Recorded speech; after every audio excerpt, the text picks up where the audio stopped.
sin komu soli sagan boppam ba sa xëti kawar yore këlëm ba di sikkar te faadewul xiif ak mer boo demee kat xeex na baadar ki turam wi dootul fay ku weti di laaj ko waandar bay fal jaaxal na waadar bay fal jaaxal na waandar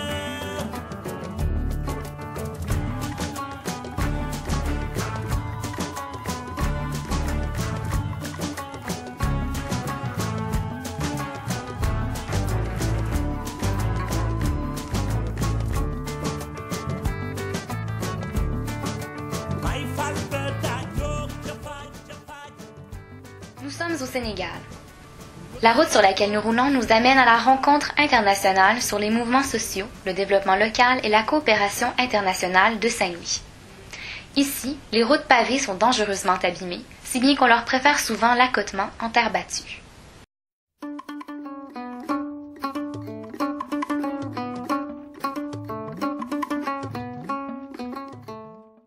Sur cette route de la commune de Saint-Louis, défilent maisons et véhicules abandonnés au sein de paysages inondés. On a voulu construire de nouvelles habitations sur ces terres, mais le travail à peine terminé, elles ont toutes été détruites par les crues printanières. Aujourd'hui, leurs ruines jonchent le sol dans un désordre perpétuel en attendant d'être rebâties au même endroit.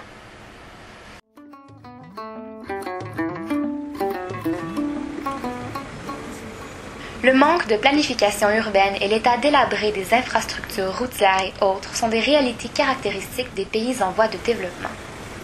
Le Sénégal est l'un de ceux-ci. Avec un indice de développement humain de 0,46 qui le classait au 166e rang mondial en 2007, il est considéré comme un pays faiblement développé. Outre son développement inachevé, on constate au Sénégal, comme dans bien d'autres pays du Sud, une grande disparité économique entre les membres de sa population, engendrée notamment par l'accès très difficile au crédit. En 2005, au Sénégal, moins de 10% de la population avait accès aux institutions bancaires. Plus de 90% de la population n'avait par conséquent pas accès à un système de prêt, ce qui est une entrave à leur développement personnel et donc à celui des collectivités. Pour plusieurs, l'économie sociale est une solution aux vices du système économique néolibéral dirigé par de grandes organisations internationales telles le FMI qui gouvernent les politiques économiques. Le développement économique semble être l'objectif de première heure, tandis que le développement social paraît souvent relayé au second rang. Toutefois, pour comprendre ce qu'apporte l'économie sociale, il faut d'abord comprendre en quoi elle consiste. Les gens, d'une part, ils ne savent pas que l'économie sociale, c'est toujours autour d'eux. Martin Robitaille est sociologue et directeur de l'Alliance de recherche Université, Communauté, Innovation sociale et développement des communautés à l'Université du Québec en Outaouais. Toujours se mettre en tête que c'est des pratiques de solidarité où il y a un croisement entre l'économique et le social. Le terme économique employé par Martin Robitaille se rapporte, selon une définition de Nancy Newton, présidente du chantier de l'économie sociale lors du symposium Citoyenneté et mondialisation à Vancouver en 2002, à la production concrète de biens ou de services ayant l'entreprise comme forme d'organisation et contribuant à une augmentation nette de la richesse collective. Le terme social, quant à lui, réfère à la rentabilité sociale et non purement économique de ces activités. Cette rentabilité s'évalue par la contribution au développement démocratique, par le soutien d'une citoyenneté active, par la promotion de valeurs et d'initiatives de prise en charge individuelle et collective. La rentabilité sociale contribue donc à l'amélioration de la qualité de vie et du bien-être de la population, notamment par l'offre d'un plus grand nombre de services. C'est aussi ce qu'on a appelé l'économie plurielle, parce que c'est plusieurs formes d'économie. C'est d'une part ce qu'on appelait une complémentarité de la sphère marchande. Une complémentarité de la sphère marchande, c'est le secteur privé. C'est une complémentarité de la sphère non marchande, qui est celle de l'État. C'est un peu cette dynamique-là. C'est un élément qui est relatif au tiers secteur. Le tiers secteur, c'est ce secteur qui se place entre l'économie marchande et l'économie non marchande. L'économie sociale, c'est dans ce secteur-là que ça s'opère. Les coopératives particulièrement, puis les associations, diverses formes d'associations. L'économie sociale, de par sa définition même, a une aire d'interaction plus vaste que le système économique libéral dominant. Effectivement, en tentant d'arrimer des objectifs tant politiques, économiques que sociaux, l'économie sociale a une vision qui dépasse largement celle du profit monétaire. L'économie sociale, c'est beaucoup institué dans une logique qui n'est pas une logique nécessairement de rentabilité dans un premier temps. La logique de rentabilité, c'est quoi? C'est des profits, puis c'est le court terme. L'économie sociale se place dans une logique de viabilité, d'abord et avant tout. Ça, c'est important. Pourquoi la viabilité? Parce que la viabilité, c'est rendre les choses viables. Ça prend du temps, rendre les choses viables, hein? On le sait, ça. Puis durables, dans le temps. La différence entre ces deux types d'économie provient également de la répartition des richesses.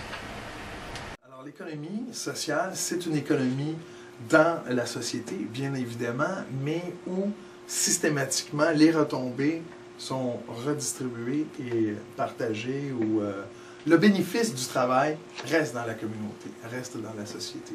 Comme coopérative d'habitation, ce genre de choses, où c'est pas des investisseurs externes ou des actionnaires, par exemple, qui récupèrent tout le pactole, le profit, pour leur bénéfice personnel ou sociétal de leur société d'investissement. C'est une distribution des richesses intéressante, car elle n'a pas à aller à sortir pour être administrée par une tierce personne ou organisme, quelque chose, pour retomber sous forme de programme, etc. C'est vraiment...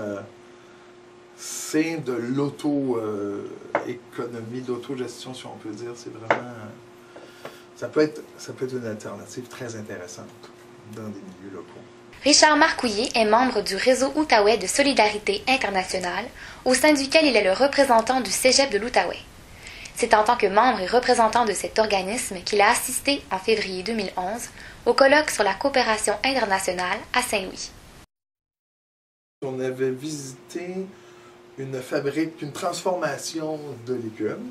Alors des femmes qui rassemblent, en fait, qui achètent des produits maraîchers et en font la transformation et revendent à l'échelle du quartier donc leurs produits finis, de transformation de légumes, nettoyage, coupe, ce genre de choses.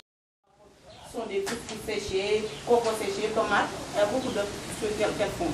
Bon, pour dire que c'est avec ces projets-là qui ont appuyé les femmes, mais après, à la fin des projets, ces femmes seront autonomes. Au moins, elles vont continuer à faire des activités génératrices de revenus.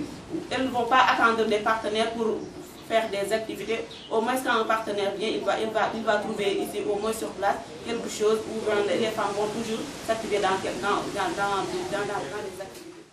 en train de mener des actions de développement, des actions de microfinance, parce qu'à côté, il y a la mutuelle qui est à côté, il y a une ligne de crédit où les femmes sont bénéficiaires et ils vont faire des activités soit de production, visicole, maraîchère, en fait, d'élevage, activités liées au développement rural. J'ai visité aussi, ça c'était un truc très très intéressant, c'est un centre de formation en milieu rural. Il y a beaucoup de pauvreté en milieu rural et surtout il y a un manque d'éducation. À cause de l'exode rural, beaucoup de jeunes quittent en ville et il y a des problèmes, ça amène de la dévitalisation dans les milieux ruraux et il y a réellement un problème de formation parce que les jeunes quittent beaucoup pour la ville. Ce centre de formation est super parce que ça permet de garder les gens dans le milieu rural. Ça permet de leur donner une formation vraiment, vraiment pratique. Ils font de la menuiserie, de la mécanique, du batik aussi, qui est de l'art très, très répandu en Afrique de l'Ouest. Ils font de la couture, ils font de la plomberie, tout ça. Et ça fonctionne sous forme d'atelier. Les étudiants dorment sur le site, ils ont de la formation théorique, pratique, et ensuite, ils sont systématiquement répandus dans les autres villages ruraux environnants. Par exemple, dans une région, il y a à peu près 30-25 villages, ben, il y a ce centre de formation-là qui, lui, va s'occuper de fournir la main-d'œuvre formée dans les différents villages. Et justement, d'une part, est-ce que les conditions de vie des habitants des hameaux se sont améliorées? Et du coup, est-ce que ça a limité ou freiné l'exode rural? Parce que justement, tous ces jeunes qui vont aller se former à l'université ou autres ne vont pas revenir. Oui, bon, nous on ne peut pas dire que ces jeunes ne vont pas revenir parce que l'objectif, justement, premier, c'était de lutter contre ça. Pourquoi doit-on croire que le village doit être réservé à ces illettrés, doit être réservé à ces gens qui n'ont plus de débouchés à l'école? Ça, c'est pas du développement. Nous faisons le contraire. Nous essayons de former des jeunes qui restent et qui s'accaparent du développement parce que c'est pour cette raison d'ailleurs nous sommes en train de lutter pour mettre sur pied un centre de développement avec vraiment du développement réel où c'est diplômant, je veux dire. Et donc, effectivement, il y a moins d'exode rural. Hein? D'une manière effective, il y a moins d'exode rural. Ah oui, il y a moins d'exode rural. Et même mieux, si tu sors ici, tu vas voir des gens qui s'étaient installés à Dakar, qui sont revenus, parce que maintenant, ils peuvent envoyer les enfants à l'école, maintenant, ils peuvent s'insérer dans les activités tout autour, au lieu de se retrouver à Dakar à ne faire que des activités de type docker et autres, parce que tout simplement, ils n'ont pas de qualification. Le colloque de 2011 sur l'économie sociale s'est tenu à Saint-Louis, du 3 au 5 février, comme prélude au Forum social mondial du Dakar, qui a eu lieu une semaine plus tard. Il a attiré des spécialistes en développement, en sociologie et en économie de partout sur la planète. Parmi les gens présents, il y avait entre autres Martin Robitaille, Richard Marcouillet et Sambou Ndiaye, le principal organisateur de l'événement. Le paradigme fondateur de cette rencontre internationale s'inscrit sur des postulats. Le premier postulat stipule qu'il y a une crise structurelle du mode de régulation à travers le modèle économique qui s'est épuisé, un modèle économique basé sur la marchandisation de la vie sociale.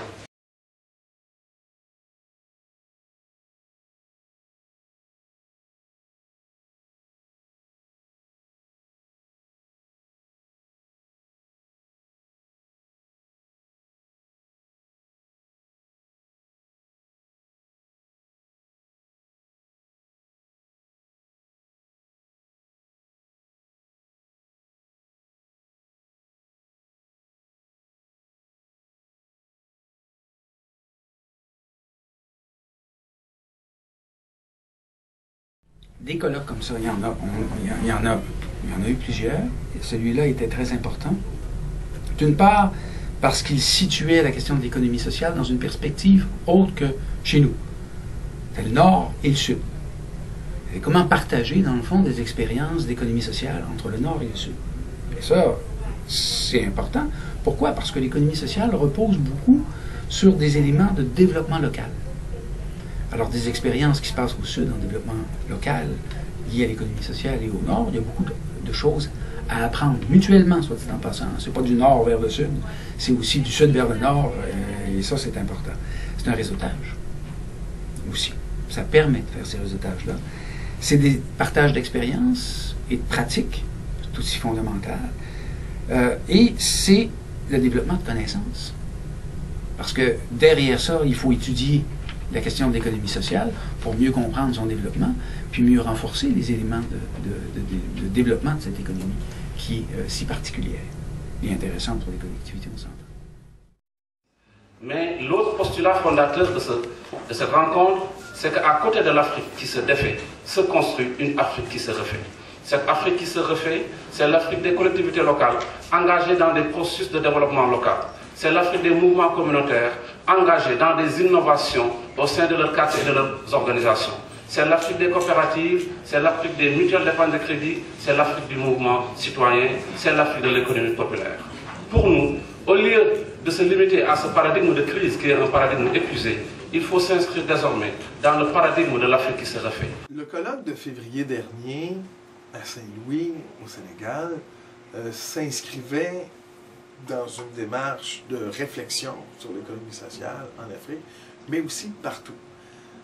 Un des traits importants de l'économie sociale dans la démarche, c'est l'idée de réciprocité. L'idée que si des pays industrialisés, des membres de pays riches vont en Afrique pour témoigner, pour observer, pour apprendre aussi. C'est ça le truc de réciprocité, c'est que des représentants de pays vont là, et disent « Ah tiens, c'est comme ça que vous faites les choses, etc. Ah, ben peut-être que nous, chez nous, on pourrait adapter ça. » C'est plus l'idée du développeur du pays riche qui arrive et dit « Bon, on va vous aider. » C'est pas dans cette idée-là, c'est dans une idée de réciprocité où tous et chacun vivent des expériences d'économie sociale à travers des paramètres, bien sûr, économiques, bien différents, des réalités ô combien différentes entre le Québec et le Sénégal, bien entendu, à tous les aspects, à tous les niveaux, dans toutes les dimensions où il y a des grandes différences. Mais il y a une réflexion commune au niveau de la démarche de l'économie sociale. Et c'est ça, ce contexte-là de réciprocité. C'est pour ça qu'il y a des gens de l'Outaouais qui sont allés au Sénégal. C'est dans cette idée de réciprocité, de voir comment se vit la décentralisation, comment se vit le développement local. Et ce qu'on a pu observer, c'est que, bien que tout ce qu'on entend de l'Afrique, de tous ces mots, ce qu'on observe aussi, c'est qu'il y a des éléments qui fonctionnent. Et les éléments d'économie sociale qu'on a pu visiter, et les gens qui nous ont raconté des expériences lors du colloque, ont vraiment démontré l'existence d'une Afrique en marche. Dans le cadre des initiatives d'économie sociale, les acteurs prennent en compte des facteurs sociaux, politiques et économiques. Ceux-ci sont très similaires aux 3 piliers du développement durable, soit le social, l'économique et l'écologie. Le développement durable est donc conjugué à la vision de plusieurs coopératives. L'économie sociale a un certain nombre d'atouts. Certains diront, mais